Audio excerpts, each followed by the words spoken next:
Shortly after I turned 19, my two friends decided to take me out to a game cafe near my house.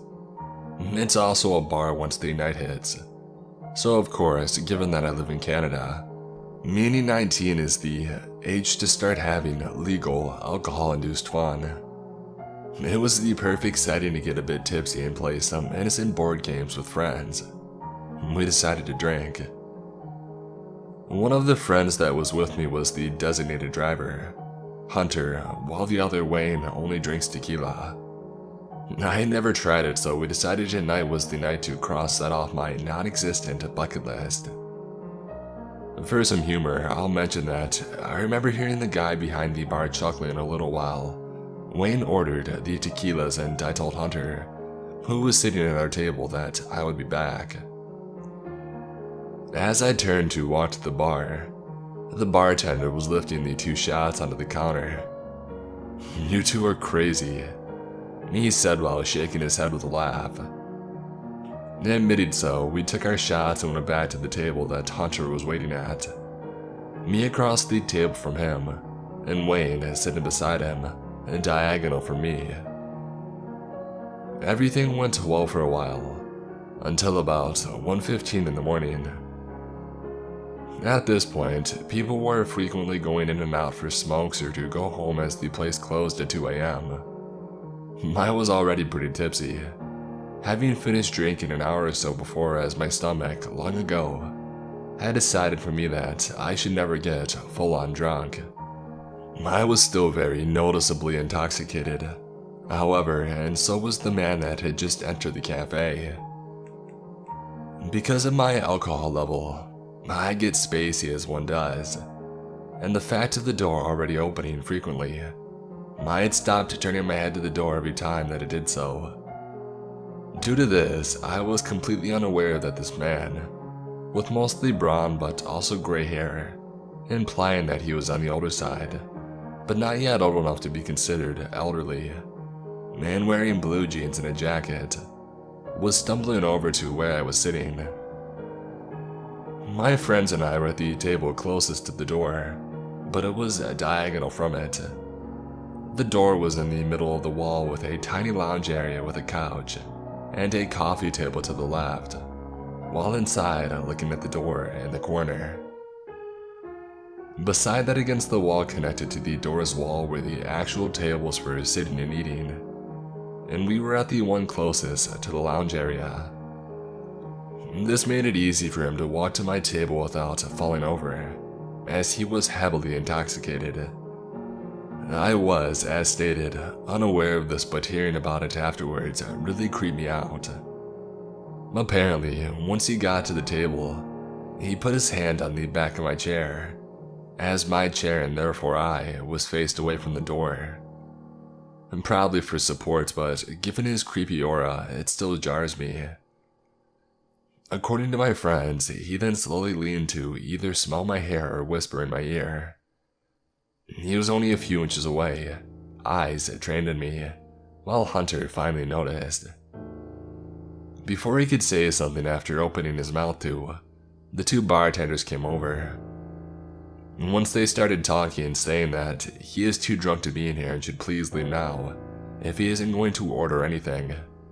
I turned my head around to look at him, which admittedly made me jump a little as he was very, very close to my face. His expression was blank, eyes shining. This only lasted a second though, as he then quickly pulled back, now without shooting a quick smile my way though, turned to the bartenders and said that he would order. However, he never ended up doing so. I was now a little on edge, and the alcohol didn't quite help, as alcohol only serves to alleviate whatever mood I'm currently in. I wasn't checking the time, so I don't know how long all of this lasted, but before I knew it, he was once again leaning on the back of my chair. However, I noticed it this time because rather than leaning straight down on my ear, he leaned outwards and down, rotating his torso in my direction. This meant that he, as he leaned, entered my peripheral vision, and when I whipped my head to the side to look at him, as he did so, due to how he positioned himself, I was looking straight at his face rather than up at it like last time. His expression was blank once more, until he registered that I was looking at him, which made a soft smile lift his lips again. My head swiftly turned back towards my friends, hopefully delivering the message of, help, through my eyes to Hunter as they made direct contact with his. I scooted my chair closer to the table and he followed, albeit ungracefully, due to having his hand on the back. The sounds of my chair scuffling the floor and his feet stumbling against the wood must have alerted the bartenders once more, as they came back again. "I'm sorry, sir, but you have to leave. You're too drunk to be in here," they stated more firmly, now revoking their offer to serve him. He responded something along the lines of, "Yeah, okay." The amount of alcohol he had clearly had was slurring his words. But once more, he didn't listen to their orders. Instead, as they walked back to the bar, he pushed himself off of my chair after correcting his posture so that he could sway over to the chair beside me. Thankfully, there was a pillar very close to the back of my chair. Nobody wanted to sit against the pillar, as they couldn't pull your chair out. This meant the chair, while next to me, wasn't as close pressed as Wayne and Hunter's chairs were. Once he got to said chair, he stood beside it for a moment, swaying through the alcohol-induced fog in his brain, and then reached for his coat. Soon, his coat was draped over the back of the chair, and he was pulling it out by the back as he looked at me. However, before he could fall onto the seat, the bartenders were back over. This time, they truly meant business. "Sir," one said, looking over at me before quickly looking back at the man, as I'm sure he noticed my unnerved expression. "You really have to leave. This is the last time that we're going to tell you that you are way too drunk to be in here, so you have to go. Now." Letting out a sigh of relief, I saw him nod his head as he finally broke his gaze from me. He slurred a confirmation, grabbing his coat and standing up. The bartenders reached out as he nearly stumbled over, but he caught his balance as he simultaneously shrugged on his coat. My gaze followed him as I turned my head around to watch him shuffle to the door. He grabbed at the handle and whipped it open with much more force than needed. So much force, in fact, it made him stumble back slightly, and then he was gone and out the door. The bartenders apologized to me soon after, and I went home. I've never seen him again, and I hope not to.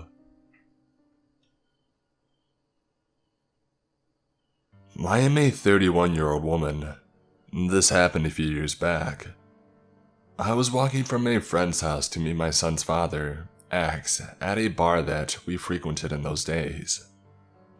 It was winter, icy and snowing, with giant piles of snow all around. I was walking from a friend's house around 9 p.m. down an alley that served as a driveway area for many houses. Not a great neighborhood, but not bad either. I was wearing my apocalypse boots, waterproof, knee-high, winterproof. I usually have headphones and blaring music while I walk, but that night for some reason I decided not to. In hindsight, that's what saved me. I was about the equivalent of 2 to 3 blocks away from the bar. There was a younger guy, early 20s, walking about 50 feet behind me. "Hey you!" I turn around. It seems like he's talking to someone else. "Hey!" I look back and then continue walking. "Yeah, you! Don't turn around, sweetheart." I start to walk faster and I realize that he's getting closer. Ahead of me, I see an SUV running, backed out of a parking spot but blocking my path. I turn around. There's another guy. The door to the SUV opens and there are a couple of guys in it looking at me. One gets out and stands by the open door. I turn to look at the guy behind me and out of nowhere about 5 more guys come out, surrounding me from a distance, slowly closing in. The realization that they were hiding behind piles of plowed snow hit me. I realized that they were just standing and watching me. A couple of them had their phones out and were recording something that was about to go down. Nobody was smiling, but they were closing in on me, trying to get me to walk to the SUV. Fight or flight kicked in, and I decided I didn't want to know what was about to happen. I wanted to catch them off guard. So, instead of running forward, I bolted to the left. Thank God for those boots. I could run across the ice, no problem. I ended up cutting through a few yards and I made it to the bar. Guys trying to get me into your SUV while filming. Let's not meet. One time I went to the bar with one of my friends. I had just turned 21, so I hadn't been to much bars up to that point. My friend was drinking on the way to the bar, so he was already pretty drunk when he got there. When I sat at the bar, a cute girl came and talked to me and my friend. She said that her name was Candace, and I noticed that she had really bright red hair. I assumed that she dyed it. It was pretty but unnatural. Anyways, this girl was flirting with me and my friend. She could tell that my friend was already very drunk. And to be honest, I played along like I was drunk already too, since it seemed to be working for my friend. I didn't know if she was just trying to get free drinks, so I told her that we didn't have much money, but she offered to buy us drinks. She kept buying us drinks and I started to get confused as to who she liked between me and my friend. My friend went to the bathroom, but before he came back, he was kicked out by the bouncers. He was really too drunk.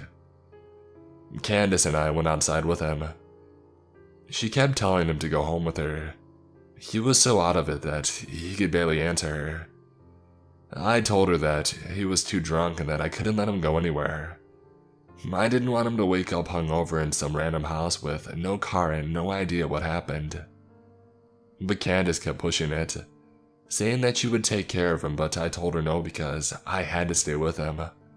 I was more sober than him and he was my responsibility. I told her the only way that he was going anywhere was if I tagged along. I assumed she thought that I was jealous, but my friend could barely stand, and had lost interest in Candace already at that point.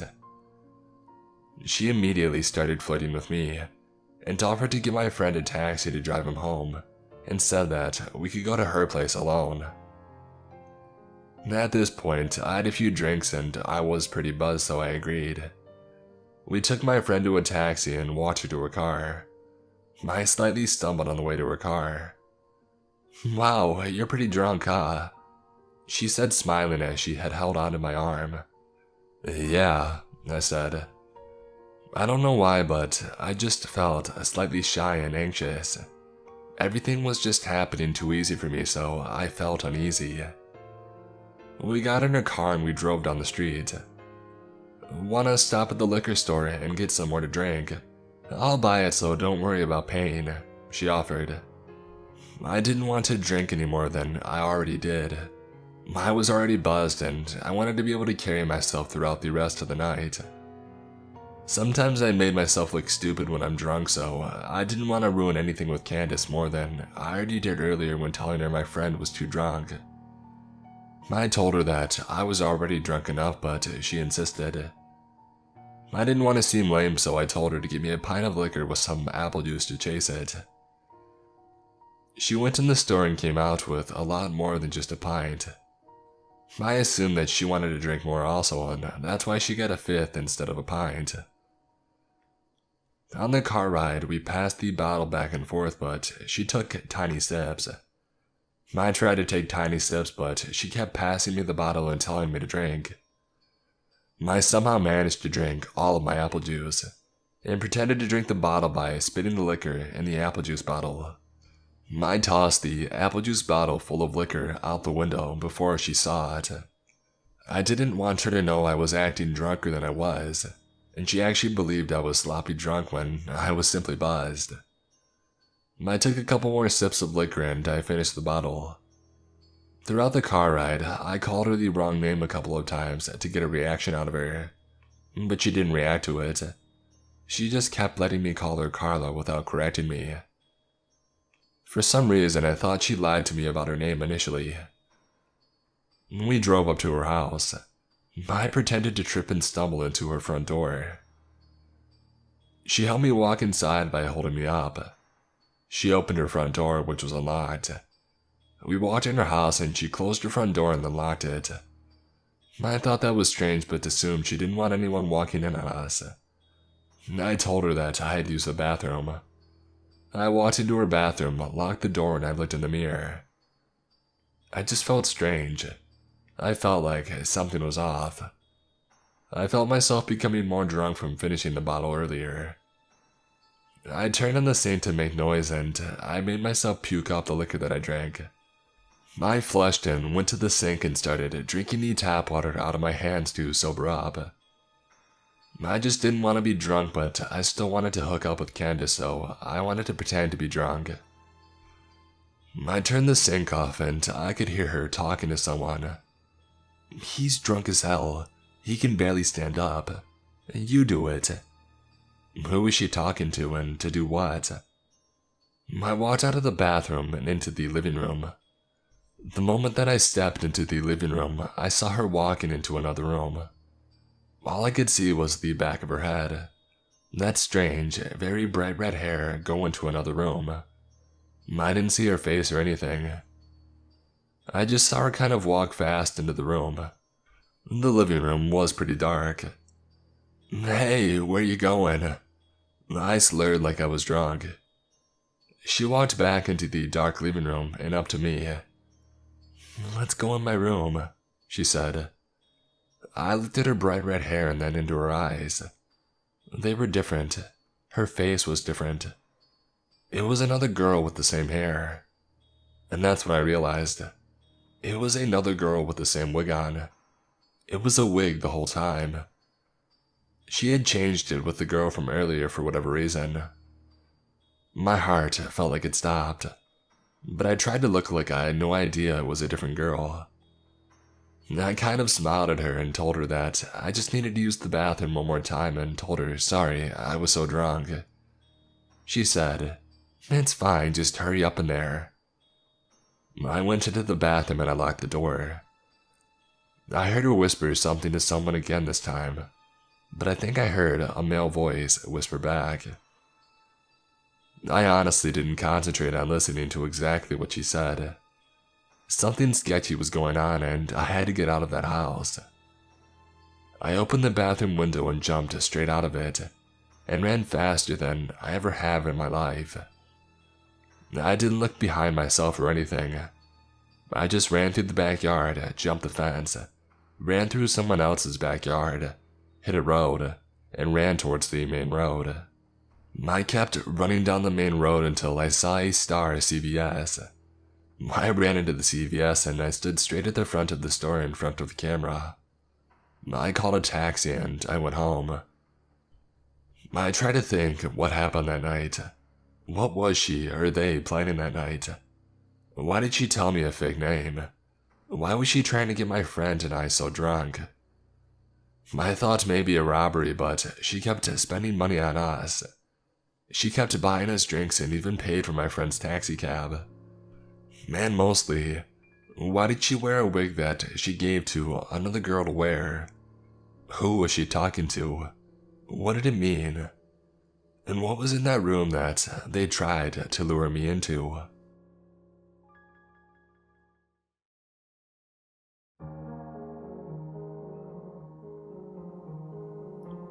This happened 1 year and 2 days ago. It was the day I never expected to come. It changed my life in so many ways that I still feel like I cannot digest it. I want to start saying a little bit about myself, so you understand the context and why it was so weird and foreign for something like this to happen to me. I'm a fairly geeky guy. I love science fiction and video games.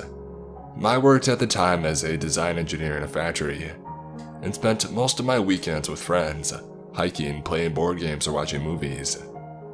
So you realize nothing I did would attract the attention of the cartels. I do not have a lot of money. I just live a lower, middle-class type of life here in Mexico. But the real issue was my sister, who was a high-ranking position in the public security area of politics. That's the reason I was targeted. It was an early Tuesday morning. I was on my way to work, which started at 6 a.m. I remember that day that I took my dad's SUV.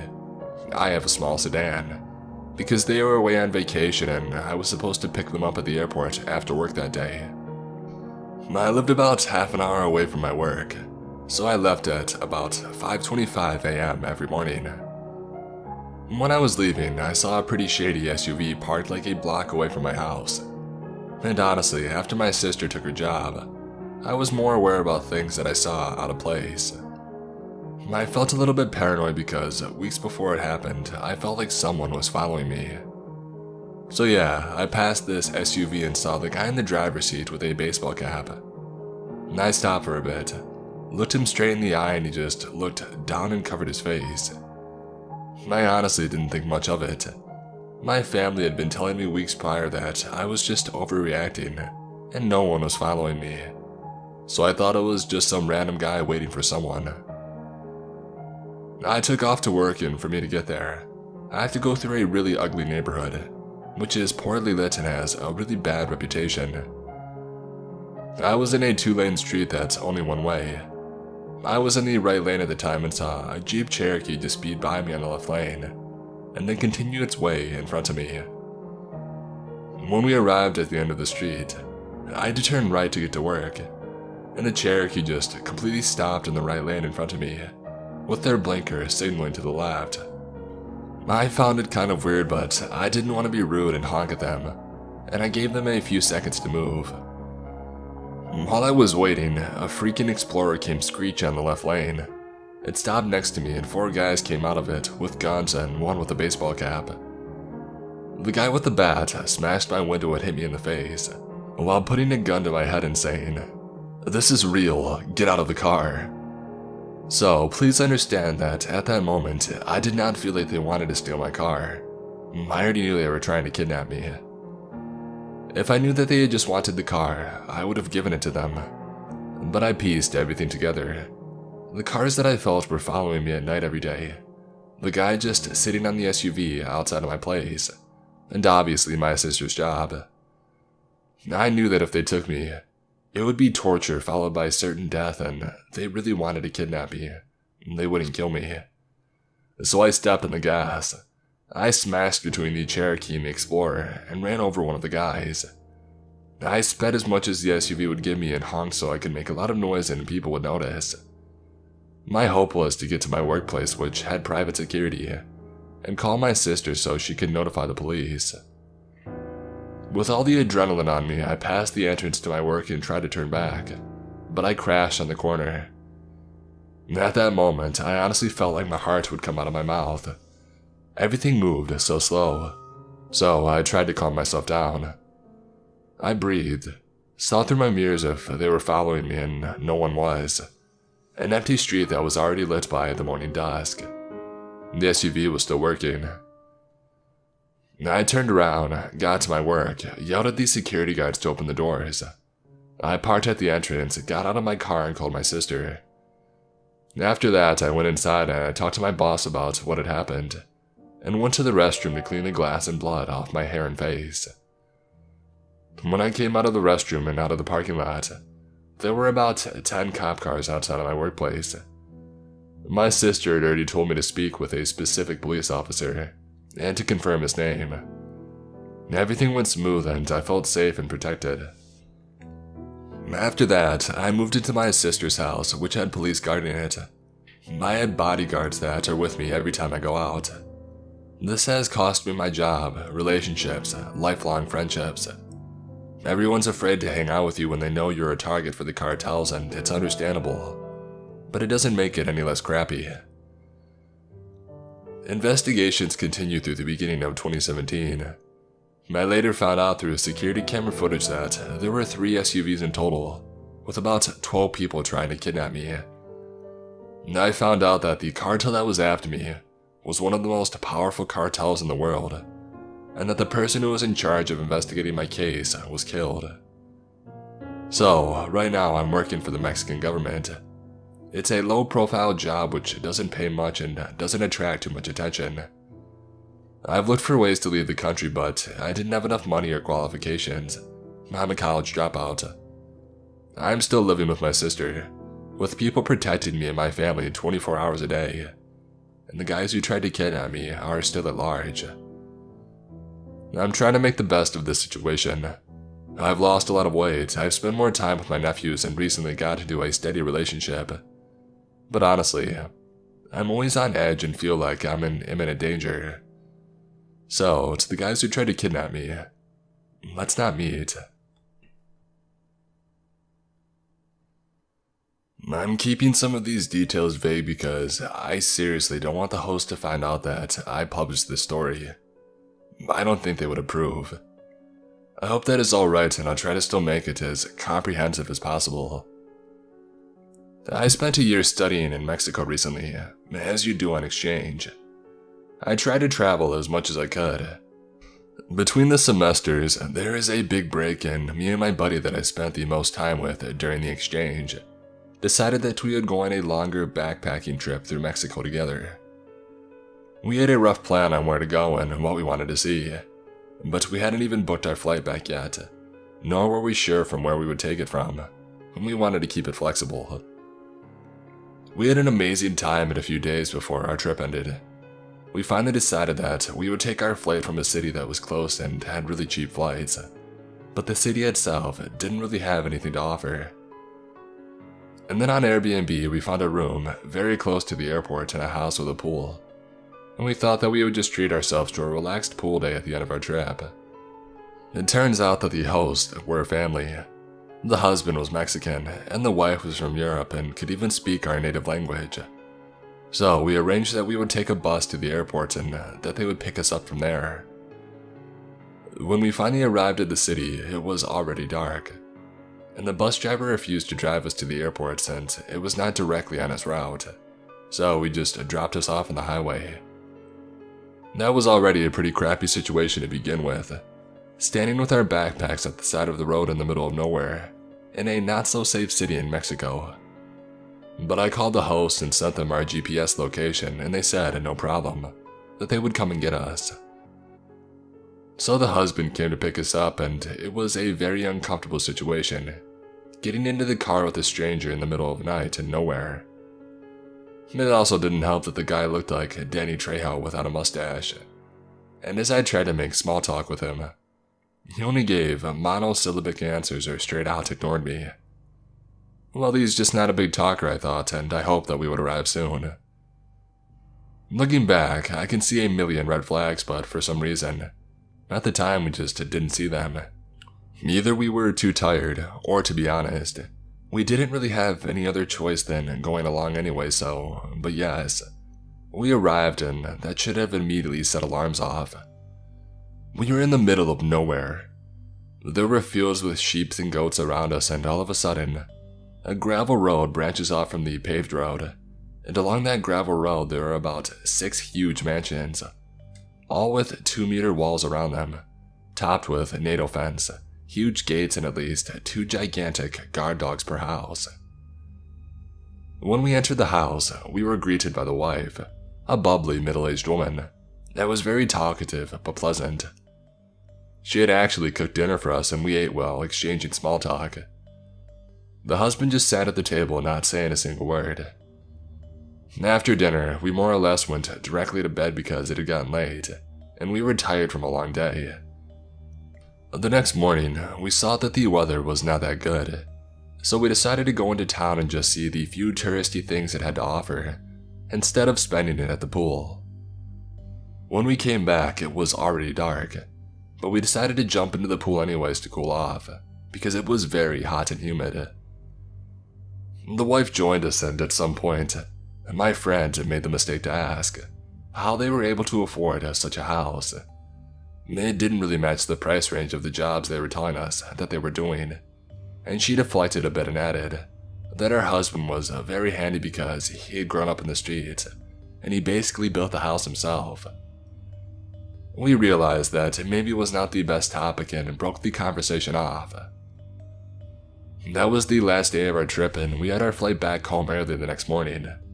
We still had some weed left that we had bought on the trip, and we thought that it would be nice to smoke one out since it was our last night. But as this was a family home and they had kids around, we thought it would be better to speak to our host if they would mind.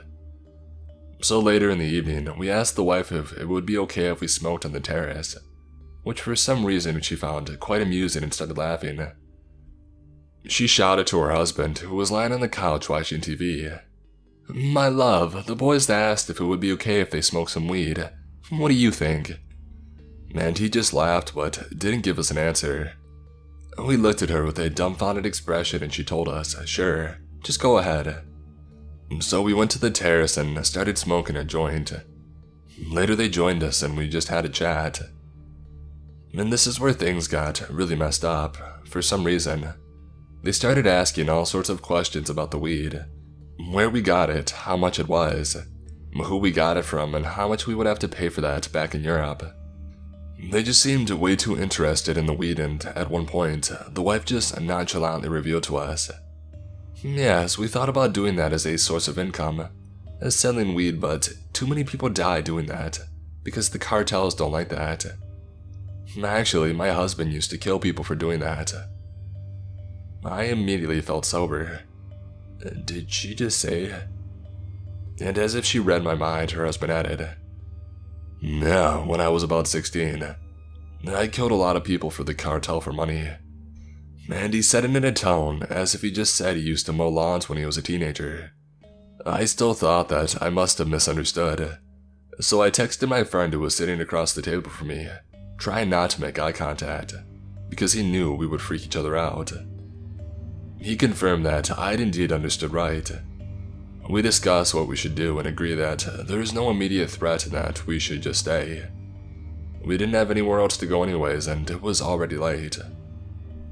But things got even crazier. We tried to keep our composure and not completely freak out, while still maintaining conversation with our host. A few minutes later though, the husband got up and went inside to get something, and he came back with a literal kilo of weed, pressed into a brick. He proceeded to break bits off of the brick and roll them into a joint. That would have probably knocked out Snoop Dogg. It was about the size of my thumb, and I guess it had about 2 grams of weed in there. Of course, he offered us a joint, but we politely declined, saying that we were already pretty stoned. He seemed a little offended, but fortunately, he bought our excuse. But it got even worse. A few minutes later, we hear a couple of loud bangs. The wife became a bit uneasy and asked, "What was that?" To which he answered calmly, 9mm, to confirm my suspicion that had indeed been shots. I would say that it was around 7 or something shots, fired pretty quickly after each other. The wife got nervous and asked if we should maybe go inside and, "What do you think they're shooting at, in the air? Mad cows at people?" But he just shrugged it off and we stayed outside.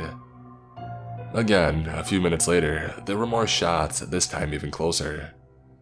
The wife got even more upset and asked again, "Should we maybe go inside? What do you think they're shooting at? Should we go inside?" And I think I'll never forget when he answered in the calmest way imaginable, "No, everything's okay. I didn't hear any screams yet." I don't know why, but the way he just calmly said that freaked me out, and it's still making my heart beat whenever I think about it.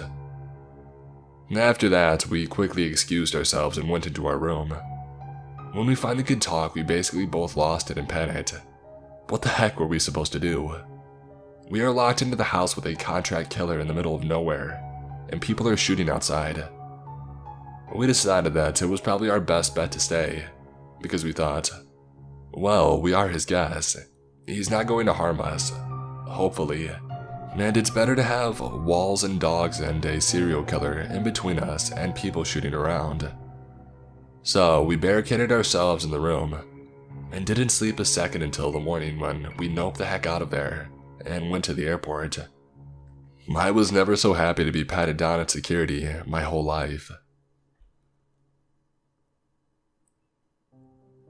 A few years ago, a friend of mine asked me and my cousin to go to my friend's summer home for a weekend. It was my last summer before college, so we were all excited. For context, we didn't know anyone else that was going, but in my country, this is not so weird. We often get together with different groups of friends. So we got there, and there was a ton of land. It had a whole sort of park with a little built-in river and bridge. It had a horse ring, but with bleachers. I don't know how to explain it. Anyway, it had 2 pools and a really humongous house. We were staying at the pool house. There was also this room where they had a deer, like alive, and that room alone was bigger than my apartment. So my cousin and I, both girls, started getting weirded out but still young and very irresponsible, and decided to stay. Plus, we had been driven out there, so we had no way to get back to the city. So, the first night it's super fun. We had a great time, went to sleep, and everything was fine. The next day, a friend of my friend offers us LSD, and again being super stupid, we said yes, which made my cousin angry and she stopped talking to us for the rest of the day. She didn't take any. My friend and I are having a good time, laughing, by the pool when suddenly 3 cars appear, one being kind of escorted, a sort of Hummer truck. So a few men get out of the cars and we know we're messed up because every single one of them had machetes or some sort of gun. So I told my friend just to keep quiet and to not look at them. But they walked directly to my cousin who was hanging a few meters from us. At some point, my cousin stands up and starts walking towards me, mouthing me to help her. So I noticed the guys were walking a few steps behind her. We sort of ran into our room and locked ourselves in the bathroom. The room had no lock, so they started knocking on the bathroom door. We were all scared. I'm high on LSD, so I'm not sure if this is actually happening. But my cousin tells me that we need to make a plan to get out or they'll break down the door. We hear them yelling to open up, that they want to talk, and they're banging on the door. At some point, we open it and this guy comes in. I got stuck between the door and the wall, so my cousin and friend get out, but I got stuck inside with the guy. I noticed that he had blood on his nose, so I told him. I don't know why I did that. This guy was twice my size, he had a gun on him. So while he cleans his nose, I go into the bedroom, where I find my cousin and friend sitting on the bed, while about 5 guys were surrounding them and 1 was blocking the door. Mind you, they were still holding their machetes and guns. So, I sit on the bed and the man with the bloody nose comes up to us and tells us that he just wants to go to his daughter's quinceañera, and that there's this really nice party with food and music and all that stuff, and that he doesn't understand why we won't go or why we got scared and ran. He swears that we'll have fun and he'll bring us back whenever we want. At this point, he looks at me and tries to explain that my cousin won't go with him, and that it's fine if we don't have any formal dresses to go with. So I tell him the only thing that I could come up with. And I said, "Look, the thing is we took LSD and we are really high. You got us all scared with the banging and screaming and guns, and we just wanted to stay here because we feel safe here." So he asked me if my cousin could go alone since she didn't take anything, and to which I said no because I'm really freaked out and I needed her to calm me down. The guy kind of laughed, got up and said it was fine, that we could call him if we changed our minds, and apologized for running after us, and the whole yelling thing. And shortly after, they got into the cars and left. A year later, my friend tells me she just learned that the house belonged to a cartel in my country, and that the guy we met was kind of a big deal there. She gave me the nickname he goes by, but for everyone's sake, I won't say it. Anyways, guy with the bloody nose and gun, please, let's not meet ever, ever, ever.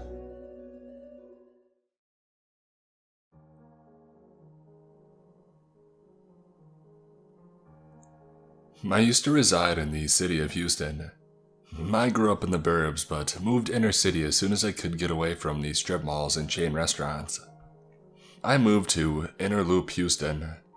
The 610 Loop is a freeway that unofficially separates the metro core from the residential, industrial outskirts of the city, to a small, historic neighborhood, the Montrose District, that was mostly attractive to college students.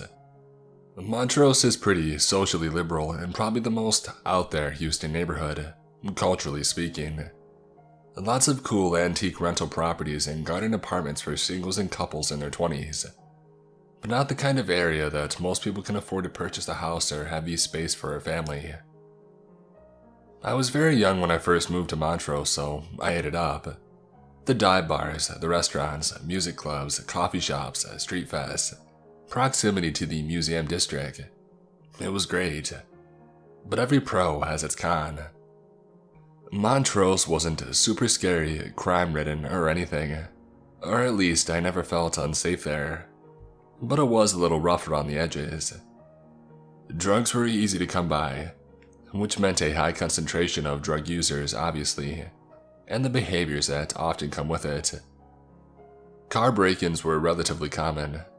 My window got smashed twice in 4 years, which seemed about the average. There is a decent-sized homeless population to be berated by.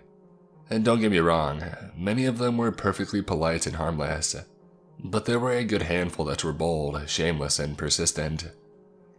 While muggings weren't the norm, and to my knowledge, none of my friends were ever mugged, it was definitely important to be aware of your surroundings if you were out and about, especially if you were alone or it was after dark. So one morning, about 8 a.m., I'm heading to work. I stop off at the drugstore on the corner next to my apartment to grab a juice and some cigarettes before I hit the bulk of my commute. There's typically at least one homeless guy hanging out in this particular pharmacy's lot at any given time, but it's not worrying. They're usually passed out and they're no trouble, just resting in the shade from the structure away from the hot sun. As I'm walking in, I see a grizzled, white homeless dude wandering around the far end of the parking lot, quite a ways from me. It seems strange, as they don't tend to panhandle here and it's too boiling hot to be comfortable wandering around on the asphalt in direct sunlight. And additionally, I didn't see any cars parked in his side of the lot, and no one's around for him to interact with, so his movements seemed aimless and random. He sort of glances my way, but it's hard to tell from that distance if he's looking at me or not. From where I'm standing, it looks like his eyes are just randomly darting around, fixating on one point of the parking lot, and then he quickly strides to that empty spot. And then he finds another spot a few feet away to look at and then skitter to. I don't feel threatened, but I'm definitely aware of his presence and questioning his stability. I make it into Walgreens undeterred, get my stuff, and I wait in line to pay. I'm inside 2 or maybe 3 minutes tops. I step out of the exit and I glance towards my car. I feel relieved when I don't see Mr. Crazy at my end of the lot, so I start walking to my parking spot. I've made it maybe 5 to 10 feet from the store's exit. The car's another 20 feet or so away, when he appears seemingly out of nowhere and steps directly in front of me, blocking my path. He asks me if I have any money that I could give him. He's older and pretty worse for wear. I feel bad for him, but I'm creeped out and in a hurry to get to work. I tell him what I often say to panhandlers, and it's usually true. Sorry, I don't carry cash. I step around him and keep walking, quickening my pace. I hear his footsteps follow me, just as quickly. From behind me he demands, "I know you have change." At this point, I'm rushing to my car, a hair away from breaking into a sprint. "I'm sorry, I can't help you." I loudly respond without so much as glancing back towards Nutter Butter McGee, who was still on my butt. I hit the unlock button on my keys and I have my arm out, ready to reach for the door handle. My hand slides onto the handle. I yank my car door open and I jump into the driver's side of my sedan. Before I'm even seated correctly, I immediately grab out to slam and lock the door. But it's too late. The Psycho Sam is now facing me, standing in the space between the open car door and I, blocking it from closing with his entire body. My car was just your standard 4-door, so as you can imagine, I am now in awfully close quarters with the Crazy. And to make it even worse, he leans down so that his face is just about level with mine. His hair and beard are unkempt. His eyes are wild. As if I needed further confirmation, I didn't. This is not a sane individual. "Give me all of your money." He didn't point any weapons, at least that I could see, or scream or raise his voice. He just sternly said the words in a very matter-of-fact tone, as if this were the obvious directive and my compliance were a given. I was terrified. I stared up at him for a second, not knowing what to do. In an instant, adrenaline slammed into me, and instead of immediately responding to his demand, I kept eye contact with him on my left side, while my right hand shoved the key into the ignition and turned. No," was all that I could squeak. Ladies and gentlemen, that was the day that I ran over a hobo's foot, and I would do it again too if I had to. Some slight background. I'm a 27-year-old pre-op trans male, and I still appear very effeminate. I moved back home after I finished college in December of 2016, partially to save on my own bills, but also to help my mother, who had increasing physical, mental, and emotional challenges due to a physical disability. We discussed the situation for a few months and figured that, since it was so seriously mutually beneficial, that my moving back in was the most logical thing for me to do after finishing college. There was 1 week this past summer where there were a couple of homeless people who were hanging out in the front hallway of our apartment building. This hallway only goes to the apartment my mother and I live in, and there's a staircase right next to it to go to the apartment above mine, and there were only 2 apartments accessible from the front entrance. One night around 2:30 in the morning, they knocked on the door several times over the course of a minute or two. We, my very nocturnal mother and I, ignored them until they started banging on the door. I then walked up to the door and knocked back to mess with them. I worked night shift and was exhausted enough to be done with this BS. They then immediately knocked in after grabbing my softball bat and hiding it behind my leg. I opened the door to ask what they wanted, prepared to fight if I needed to. They said that they wanted a cigarette, and I told them that we didn't have any. I am a smoker, but I had smoked my last cigarette a few hours prior, and I hadn't gone out to get a fresh pack yet, and I shut the door. They knocked again, and I told them that if they didn't go away, I would call the cops. My mother got ready for bed not long after, and when I checked around 4 a.m., they were still there. My mother was still awake, so I let her know that I was going to call the police. I would love to say that that was the end, but they ended up coming back a night or two later, banging on our door again. I didn't even bother warning them. I just called the cops this time. Luckily, they left after the cops talked to them, and I haven't seen them since. Though when I went to leave the house the next morning, I found they had smeared poop all over the wall right outside of our apartment door. This occurred in October 2017. I'm currently a 14-year-old male, but at the time I was 13. I had just started the 8th grade. I lived in a mixed, suburban commercial neighborhood in New York City. I live with my mom. I have a dad and siblings and family on that side, but they're separate. Although that's another story for another day, and we've been to hell and back with the crazies. Panhandlers and stalkers to druggies and the drunks, you name it. However, this was disturbing. My mom's ex will always help us out with rides to and from school, which is like 2 neighborhoods over. We are very close with him, and thank God he was there for this. We live in a corner building only 4 floors tall, and he drops us off and waits for our confirmation text that we are inside and safe. Mind you, it's just after 3.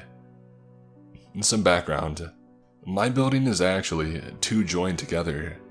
The main entrance is to the courtyard, and then if you go to the left, you're at the door of the 39 building, and we are on the 45 side, which is to the right. My mom fumbles with the keys, and then I step inside while my mom is still on the doorstep with some bags. I'm about to go up the stairs. We live on the 3rd floor, and there are 4 units per floor. My mom asked me if I smelled anything, and I said no. She said that there is a very strong smell of beer. Within a few seconds, something starts pouring from above onto us. At this point, we both went into the doorstep. Since it was coming from far up, we originally thought that whoever was pouring the beer was on the roof. This wasn't outrageous because we have heard people on the roof before that were working. We look up and for a brief second, see a face in one of the windows in the stairwell. So I ran back to the car to get my mom's axe. I said that there was someone in the building or on the roof that was pouring beer down on us. I told him to please come with us to see what was going on, because we were starting to freak out knowing that someone was on our building property, which is private with bad intentions. We waited in the courtyard for anyone to come out of the building, including my 2-year-old, that was 1 at the time, Maltese puppy who was very protective of us in his bag. Sure enough, a dirty-looking man, late 20s, maybe early 30s, comes out of the building, and we smelled the beer so we knew that this was him. Also, we had never seen this man before, and since there were only 4 units per floor in the building, we knew who lived where, and this man definitely did not belong. And we then were absolutely sure that he didn't have good intentions, because Buddy, the puppy, starts growling, and then begins to scratch in the bag. We watched as he went to the entrance to the courtyard, and then turned right onto our block. We followed slowly behind and watched as he walked up for 2 blocks. Thinking that we were in the clear, we started to relax. However, he then turns around and at a very quick pace, begins to walk back down the street towards us. My mom's ex whips out his phone and begins to record this. He makes it back to us and stops a few feet from us and then points to the phone. He then gets very close to my mom's ex, who asks, "Can I help you?" He tries to look at the phone screen. I guess he knew that he was being videotaped. And then he tries to play the victim by asking why we were harassing him and following him. My mom's ex snaps back with, "Why are you in our building?" Mind you, he doesn't live with us, so this was very good of him. He then said that he comes into our building often, red flag number 1. That he sees my mom walking the dog late at night, red flag number 2. And that he's going to come back and scare us, red flag number 3. What the heck does that mean? Has he been stalking us and watching us when we didn't know it? When he was dumping the beer on us, this was on the landing between the 2nd and 3rd floors, which is right near our door. So hopefully, this is a coincidence. We are really freaking out now, but the guy casually walks away. My mom's ex tells us to stay safe and get inside, and then to text us when we are in the apartment. And then my mom's ex gets back in his car and follows the man 2 blocks down when he gets onto the bus. And then once he gets off the bus, he follows the guy for a few blocks until he goes into his house. My mom's ex sent us the guy's address in case we needed to make a report to the police for trespassing. My mom's ex is a retired cop, so he's quite knowledgeable with this kind of thing. This made sense to me, so I wrote down the address. I will obviously not give it out here for privacy reasons, not for him, but to me, because he lives not too far from where we are. For the next month, we always looked up and down the stairwell before leaving the building. We were nervous to come back late at night because we didn't know if this man was really going to stick to his promise and come back and scare us when we were alone with only an 8-pound puppy to defend us. It's now June 15th, 2018, and thank God nothing ever came of this.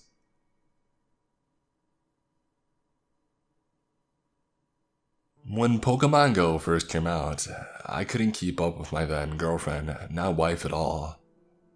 I would spend hours walking around town and somehow she would always manage to outlevel me. So the only way I figured I would get ahead would be to sacrifice my precious sleep and traverse the rough and tumble streets of downtown SLC until the wee hours of the morning. And with that, my journey to become a true Pokemon master began. Suck it, Ash and Red. I started staying out until 1 and 2 in the morning 5 nights a week since my work didn't start until around 10 or so, and I felt like I had enough time to recoup. And it worked great. Not only did I get ahead of her, but developed a massive lead, made some friends, and even dropped about 12 pounds as well. It was working great. Mostly. For anyone who doesn't know SLC, it is a pretty big problem with homeless people. A good number of them strung out on drugs or violently mentally ill. This isn't stereotyping, it's just a pretty well documented fact, both statistically and from my own experience. It's gotten somewhat better since the state stepped in to clean up downtown, but at the time, they were filtering up into the nicer areas of the city at night, and setting up camp or accosting people playing alone. As a result, I bought several knives which I would carry on me. One in my bag, one where most people hold a wallet, one in my pocket, and another on a belt loop. Yeah, it may have been overkill, but I wanted to be prepared for any situation. After all, I didn't need to win a fight. I just needed to make sure going after me was not worth their time. And after getting sized up by a rather surly looking group when I had simply stopped in to use a public bathroom by the state capitol, I decided it would be better to stock up than to be undergeared. Thankfully, I've never had to use it, but I have had to brandish it on more than one occasion. This is the creepiest time. One night, I'm walking back down the hill leading up to the Capitol when I see a guy on the same sidewalk a ways off, heading the opposite direction. At first glance, he seems harmless, but then I see him start twitching his shoulder uncontrollably, and realize he's probably tweaked out right now. As he gets closer, I can hear him talking to himself. Nothing intelligible, but I think I at least heard him say something about kangaroos are controlled by Interpol. At least I think that's what he said. Just weird. Anyways, I had been so focused on listening to him that I hadn't noticed that he had realized I was there. He began to walk towards me with that sort of purposeful stride you have when honing in on someone. He was still probably a half a block away and I needed to cross anyway, so I figured then was as good as a time as any to part company. As soon as I had stepped 2 feet into the road, he follows suit and he picks up the pace, making a beeline right for me. I unfasten the knife from my belt loop and palm it just in case. He still shambles towards me and I realize that I've got one last chance to get out of this without conflict. When he's no more than 10 feet away, I flick out the knife blade, casually brandishing it at my side, and there is just enough light on me to make out that I'm armed. The guy stops in his tracks and just walks back to the side of the road as I continued my walk to the throng of people gathered at a small park, with 4 stops all lured up and hoping for a dragonite spawn. Sadly, that sort of dedication following such a creepy encounter didn't endear me to the gods of PG, enough to grant me one that entire summer. I freely admit that I could have been completely wrong about his intentions, but I wasn't willing to take that risk. Thankfully, I've never had another run-in like that again. Even on these subsequent nights I went out for binge playing, until the deep freeze of winter arrived.